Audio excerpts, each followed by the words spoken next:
Morning everybody, John here, and today onto the garage. You're joining me at the start of a shakedown run on my new to me 1996 XK8 called Purdey. This is the first outing of any real distance that we've done together. I've done a few trips locally that mean I know that I'm not getting into a dangerous car or anything that's going to give me grief immediately. But essentially this is the first time I'm really learning a little more about my new car. And during this run I'm going to be identifying a lot of the things that I'm going to want to do to the car over the next few months to get it to the condition I want it in, get rid of a few of its little foibles, and unfortunately not captured on camera because my OCD wouldn't allow me to leave it alone long enough until I got the camera sorted out.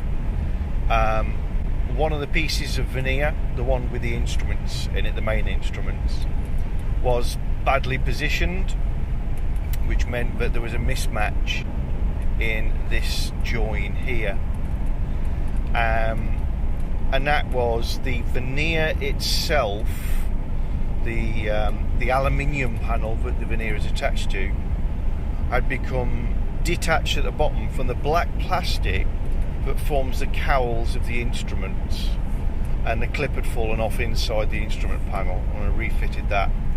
Now I can stare at it without it making me twitch, so that's okay.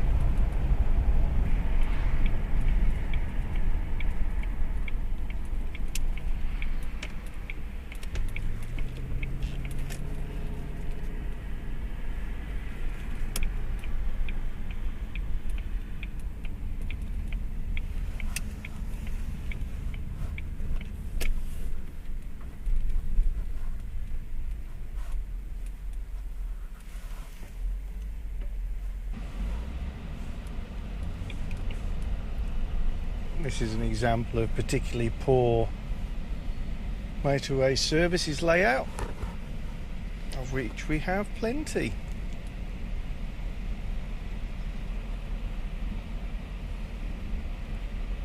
So we're about 200 miles into the journey now.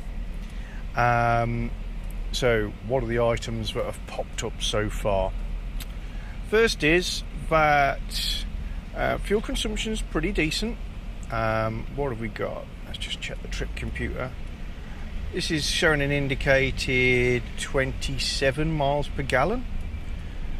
First, I guess, hour of the journey, about 60 miles, was pretty spirited driving down country lanes. Since then we've been on motorways, so that's obviously helped, and there's been some slow traffic and road works, which has also helped. But yeah, 27 to the gallon is pretty decent. On the snag list, what's building up? First of all, we've got the air conditioning on low, and it's very asthmatic. I've got the window open for a bit of flow through, and I've been lowering the rear quarter lights when we're going down the motorway. Quite a warm day today, so I'm guessing that the system needs a regas. I'm hoping that the system needs a regas because that's very easy to do. I can do that at home, and I can show you guys how to do it.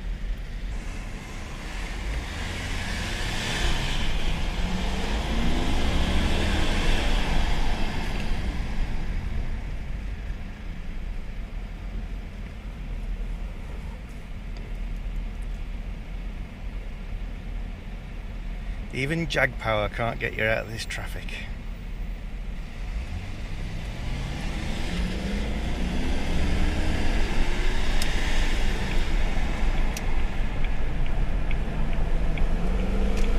The next one that I've picked up on, I don't know whether you'll be able to see on camera, but that's one of the reasons I switched to hat cam. If I look over at the driver's side mirror, you'll see that I've got a nice steady image of what's going on behind me. If I glance at the left-hand mirror on my car, or passenger side mirror, then what you might be able to notice is the image is quivering. It looks like the shell of the mirror is completely stationary, but the mirror glass itself is twitching around quite a lot. Not seen that before.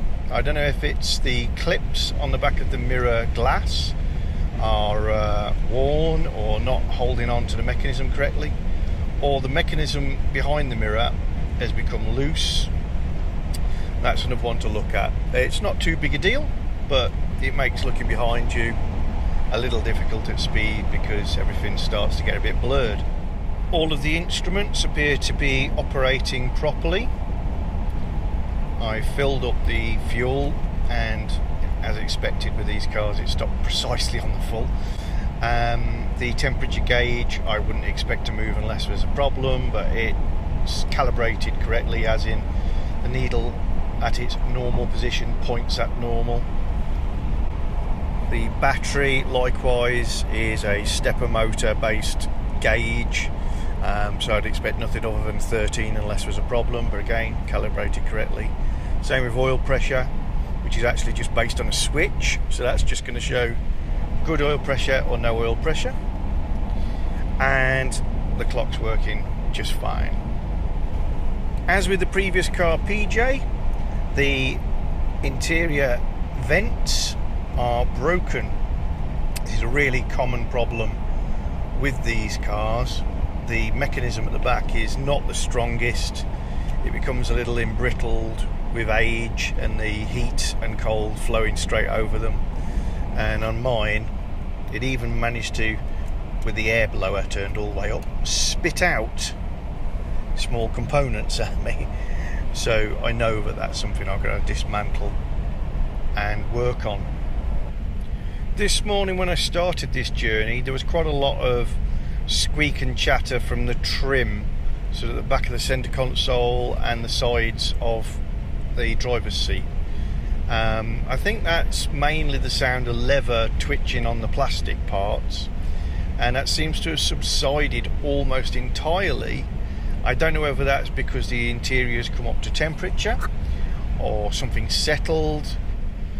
There is one occasional squeak and chatter that I've isolated to the top of the driver's door card at the back edge, and if you slam the door you get a double thud.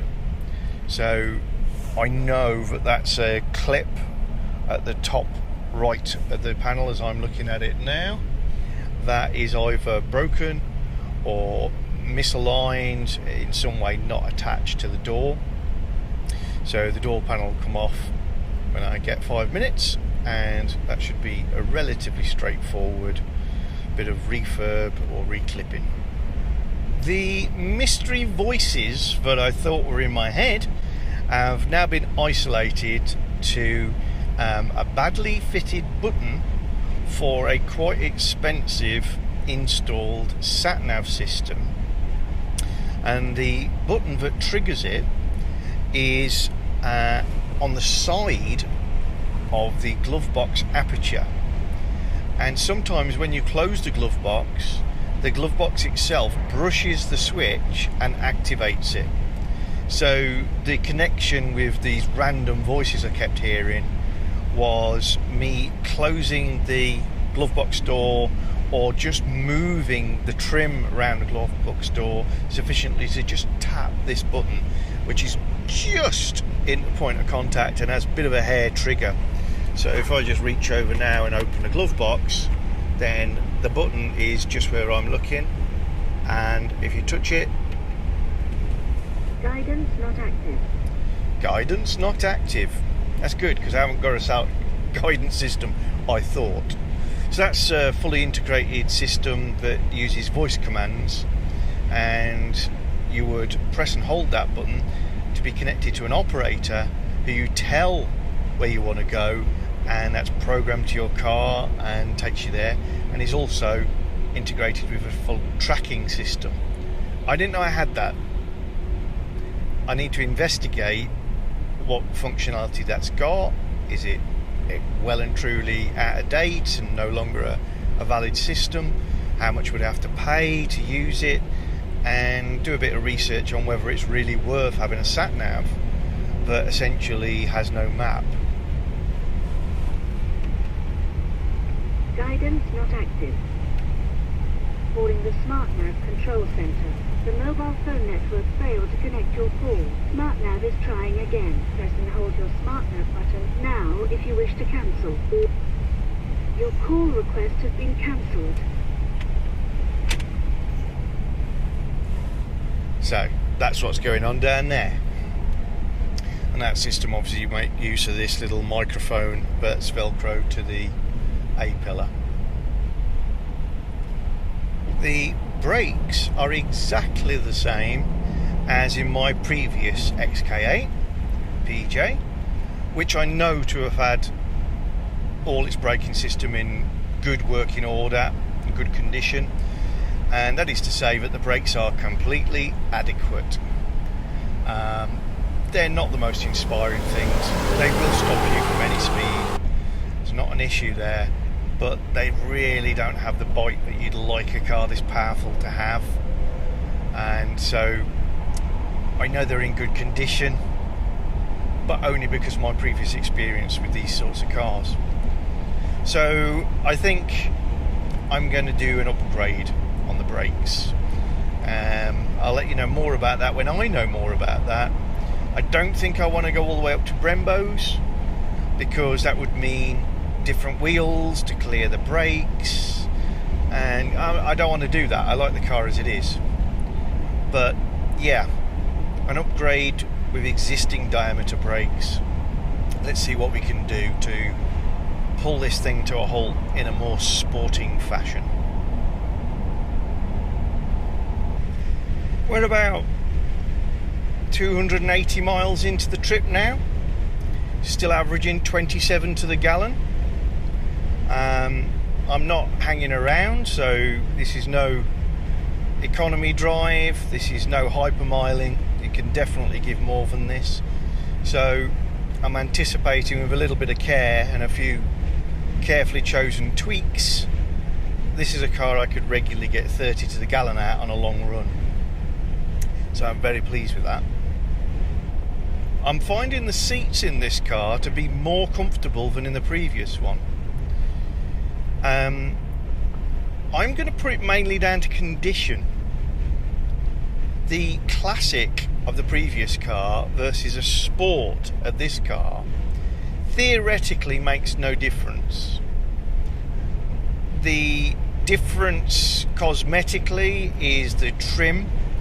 The previous car had the vertical fluting, more classic pleats that you'd expect to see in a Jaguar, whereas sport trim has a slightly more modern looking, funky layout to the panels.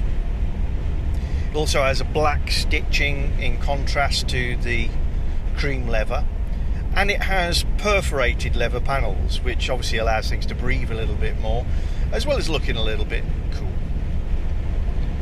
But in terms of shape, there really shouldn't be any difference, and yet I find these to be more comfortable, noticeably more comfortable. And there was no lack of comfort in the previous one. I'm going to just put that down to, this is a 50,000 mile old car that's been particularly well looked after, and the foams are still in very good condition and are giving the right level of support. And whereas in my previous car I can only imagine that there was a degree of sag or compression had taken place, and you weren't getting that same degree of lift. Nice Bentley convertible just about to cruise past us.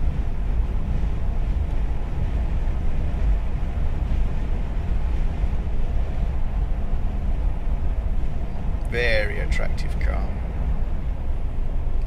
So although the air conditioning has gone all breathless on me and is not really doing very much and is making me a little bit hot, other than that, I think I'd be more comfortable in this than in the previous car.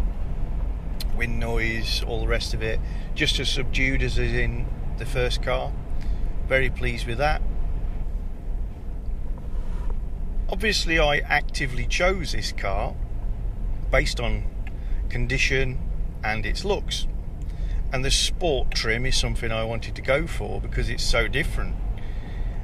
Classic is all pale leathers throughout, pale carpets, and has the more traditional wood finishes with the sort of caramel coloured burr walnut. Other options are available, lots of figuration in the wood, and you get a sort of contrasting top to the dash. Sport trim is quite dark when it comes to the dashboard, and obviously has an even harsher contrast because you tend to have ivory or cream contrasted against black. I've got sort of vanilla colour in the door panels here, with this dark dashboard, black top or charcoal, and the dashboard being, at first I described it as a smoky wood, and it looks pretty uniformly brown. You look at the gear stick knob and you think, well, it's black. As you start to sit in the car more and more, and you see it in different lights, what you realise is actually an awful lot going on in the wood, which I now know to be bird's eye maple. And you would say that on occasions there's a gold colour. If it was a paint finish, it'd be like you got a gold metallic, and then you covered it in a very dark brown pearl or black pearl, and that gold metallic only comes through on occasions. And it's a bit like that with this wood. There's definitely a grain. You can see the knots or the bird's eyes in it, but they're very subtle, and then the light catches it just right and you see this golden colour come through. It's actually rather interesting. And although the gear stick knob looks black, which is more I think to do with the really heavy lacquering on it, that's in there as well as with the areas around window controls. So really warming to the dashboard, which I just thought was, that comes with sport trim, so I've got to have that. I'm beginning to like it quite a lot. Another little fault that I've picked up on is the remote control for the mirrors. The right hand mirror, when you click the direction knob over to the right and then work the joystick, seems to work perfectly. When you click it over onto the left, it's very laggy. You almost feel like you've got to push the joystick hard or keep pulsing it to get the mirror to move. Now, bear in mind, I've already picked up on the fact that the mirror glass seems to be twitching a little bit on that side. It may be that my control down here is in need of a bit of cleaning or ultimately replacing, but I'm definitely going to investigate the internals on that mirror first for any clues of abuse, damage, anything that's come loose, because maybe the two things are connected. I can get it to the position I want, but it's like you push the joystick, it moves about 1/8 of the distance you wanted it to, and you've got to release on, release on, release on, almost like a bad switch contact. So something not quite right in there, quite interesting to investigate later.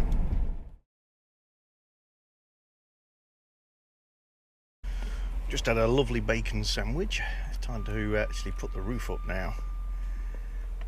It's proper 23 and muggy. Obviously the aircon doesn't work at the moment, so I'm going to try this.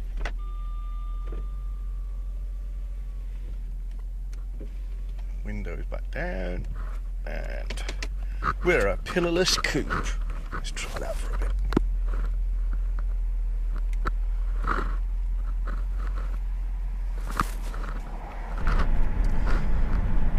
try that, leaving the rear quarter lights open. So we're on the last 40 miles or so of this shakedown run. It's covered 5 days and about 800 miles. So what's gone wrong? What is there to fix? Well, the real quick summary. The only thing that's actually broken or not working is the air conditioning, and I can fix that in about 10 minutes when I'm back in the garage. The mirror on the passenger side, the glass is still buzzing, so something wrong with the mechanism or the way that that's clipped in. Again, should be relatively easy to fix. In terms of interior bits and pieces, the air vents, as we talked about, are completely and utterly screwed, and they need rebuilding, so might have to make some parts for that. The squeaks that I complained about when I first jumped in the car are definitely temperature related, so as the car warms up inside, as the levers moved around a little bit, they've died away, so I'm not going to do too much about those. They may well be just a bedding in thing. See how we go on that. The front number plate mount has moved in my head from where we started off, where it was unusual, to now where it's just damn irritating. It looks like I've got 3 number plates stacked one on top of another. That's got to go. And the rear number plate looks like it's bulging. Again, just once you start looking at it, you can't look at anything else. It's got to go. So I will be remounting the number plates, and I might need a new rear number plate. There's hardly a revelation that the shakedown run was needed for, but I do have that hole in the headlining in the rear of the hood, which is above the window. Rather a mysterious looking thing. Don't know what's happened there. At some point that will have to be fixed. I don't see myself rushing out and getting a liner for the entire hood. If I can get a repair piece that goes around the window, I might have a crack at that. Otherwise it's probably just going to be patched for now. The hand hole above the interior view mirror though is really tatty, and I probably can't repair it in an OE way, but I can probably put an edging on it, make something that looks like it's supposed to be there, and make a much neater finish. The mysterious voices in my head are not in my head. They are coming from a system called Smart Nav by Traffic Master. Now that I know how it starts, the sound, etc., it's no longer a problem, just interesting. So I'm going to look into what it would take to get that recommissioned, put online, subscribe to whatever the appropriate thing is, and just take a view from there. The remote control for the mirrors is dicky on the left hand side. That may be a connection with the wobbling mirror glass. If so, all well and good. If not, cleaning up the joystick controller, or potentially looking for an alternative or replacement for that. Fuel consumption has been very good in my opinion. So the initial 300 mile run brought up 28 plus miles per gallon. Pretty good. A lot of motorways, but also some fun on back lanes mixed in, so I would say that's a realistic everyday figure for me. The run from down south up to Sheffield was done entirely on motorways, and I managed to get an indicated 31 miles per gallon, with which I was very impressed. Again, that was not hypermiling. I was not doing anything extraordinary to try and get those figures up, so very pleasing indeed. Some of the shorter runs in between along B roads, I've been down to about 23, and that doesn't surprise me. Stop-start motoring and anything that involves a gearbox shooting up and down its range is going to knock the fuel consumption around, and I was enjoying myself and it was worth every penny. The overall impression of the car has been well screwed together, quite tight, still quite fresh in its suspension. The chassis, I know there isn't a chassis, the body all feels very tight, very well screwed together, very well welded together. There's no untoward noises. I'll put my rear windows back up again just to emphasise how impressive the quiet is in this car. However, that kind of brings me to the next point. I'm also now totally convinced that I do want the tunes from the tubes to return, so we will be putting a sports exhaust on this, some stainless steel piping. There will be less silencers. I need to be able to hear that nice V8 burble more often, and if that's a compromise from noise level, then that's absolutely fine. But my previous experience with very open pipes in the same car essentially has been that there's not that much extra noise. You're more aware of the tailpipe sound, whereas currently it's induction sound only, a little bit of road roar, but it's not loud unless you're pulling hard. So that definitely will be happening. And the other thing that's been confirmed by this run is, again, the brakes are adequate. These are as per original intent. They're as good as the brakes ever were in my previous car. They're probably in excellent condition, or certainly very serviceable condition, but they're just not what you would like in a really large high performance motor.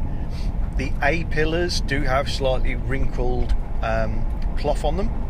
Not so bad as it was on my previous car, but you know, this car's in good nick and I want to keep upping the ante, so I think I'm going to be retrimming those and getting them back to as new or as close as I can manage. The floor mats keep moving around, not just a cosmetic problem. The driver's mat keeps edging forward, and that can start to compromise your pedals. So they're missing the clips that hold them down to the floor. The holes are there, it's standard fitting. They are original equipment Jaguar mats with the eyelets, so I need to do something about that and get the proper clips to hold them down. On this car I do get the quite common headlight condensation issue, yet my previous vehicle was never an issue. I know it's a big problem that a lot of people have, so I'm definitely going to be investigating some more on that.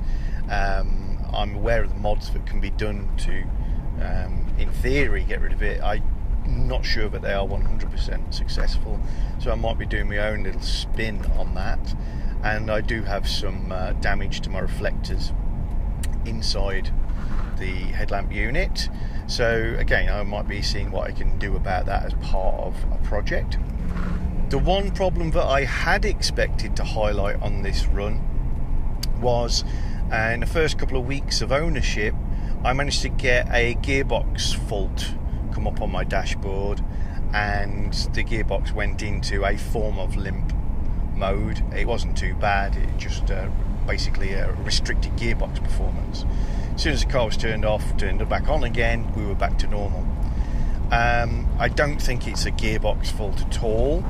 At the time I was provoking it to try and make sure that if I have any faults with the car, I have them early doors, because the car has a degree of warranty. But I was also playing with the J-gate and the S button, sport button, and I know that the sport buttons can fail and go dicky, and I'd convinced myself that the sport button on my car was not playing ball. Sometimes you press it, it doesn't stay down, you have to press it twice. But during this run out. I've been provoking it daily. The button has been doing what it should do, and no matter what I've done, I've not been able to provoke another full code. So despite having a spare S button in my toolbox in the garage, I'm not going to be fitting that until this throws up another issue. But again, maybe lack of use, maybe just one of those fluke things, but doesn't seem to be presenting any real problems at the moment. So that's about it from this film. I'll be home in about 10 miles time. A cup of coffee and a nice biscuit will sort me out, then straight back out and give Purdey, and if you haven't twigged, that's the name of this car, Purdey, a wash, low contact, no contact way. Check out the video to get rid of all of the bugs that are all over it. The car is called Purdey. It's named by my wife, and for anybody who's not picked it up through the comments in the comment section, the reasons behind that are Purdey is a classy English lady's name. It's got connections with the New Avengers. Joanna Lumley played a assassin who was good with a gun and good with a karate, and that's very much of my era. And Purdey is also slang for pretty, which is pretty good when you combine that with the fact that it starts with purr and it's a cat. So Purdey is the name of this car. We've now bonded. This is now my car, and we'll still go and visit PJ when that one has been finished in terms of restoration. But for now, guys, I'm going to say thanks for coming on this journey with me. If I'm a bit glossy, we're getting the air conditioning fixed as soon as I get a chance at the weekend, and we'll see you on the garage again real soon. Don't forget to subscribe. Don't forget to click the little bell icon so I can tell you about the stuff that's coming up and let you know in advance if there's going to be some live broadcasts, or we're going to do the premieres.